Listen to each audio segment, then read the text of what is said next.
Hello world. Today, we will be making our environmental PSA on superbugs. As many of you guys are wondering what a superbug is, a superbug is a bacteria so strong it's resistant to many antibiotics the doctors have prescribed. But the real question is, what can we do to reduce the impact of antibiotic-resistant bacteria?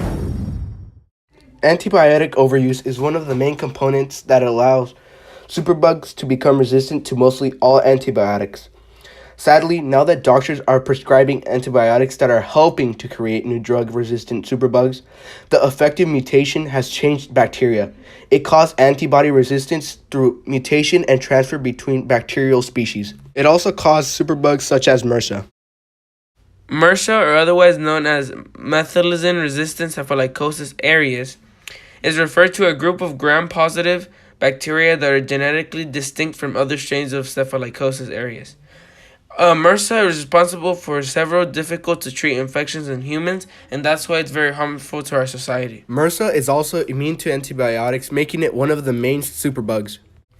As you can see, this graph is representing the number of deaths, which roughly add up to 10 million deaths per year. As you can see, Asia and Africa have 90% of the deaths, contributing to the 10 million deaths per year. Now we're going to be talking about how antibiotics are spread and prevented. How they're spread, the main three are travel, impact on livestock and food, and antibiotics pollute the environment. In the second wheel, it is showing simple ways on how resistance can be prevented, like clean food and water, vaccinations, and responsible use of antibiotics are some of the main contributors. Now this is where antibiotics come into play. Antibiotics work by affecting things bacterial cells have, but human cells don't. They can kill and fight off infections that cells can't do on their own.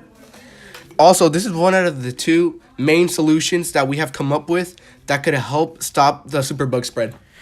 On the contrary, this would work, and if only if the doctors stop overprescribing the antibiotics. Also, studies show that 30% of antibiotic prescriptions aren't necessary. That is 47 million prescriptions a year. Now we're going to be talking about the bacteriophage, or otherwise known as the phage, which by far we think is the best possible solution to ending the superbug crisis. And with that is an example.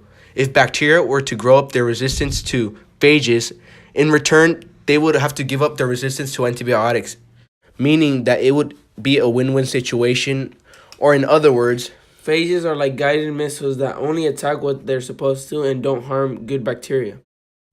This graph is showing the top 5 most influenced variables by climate change, and it is rated on how common each variable is, and it's a simple 1 through 5 rating, 1 being the least and 5 being the most common. And as you could see, viruses and protozoa are some of the most common. Climate change is one of the main contributors to superbugs because as the world gets hotter, the more pathogens and bacteria become more common, meaning that superbugs will start producing more and more, equaling more deaths. As you can see in these graphs, it is showing how fast and simple superbugs can spread.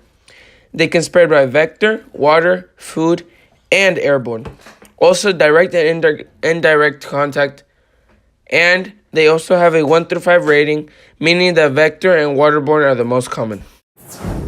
Finally, we have decided that the best possible solution is the bacteriophage because of the previous information that we have put into the slides, and because of how the bacteriophage can adapt to the bacteria, kill the bacteria, and stop superbugs.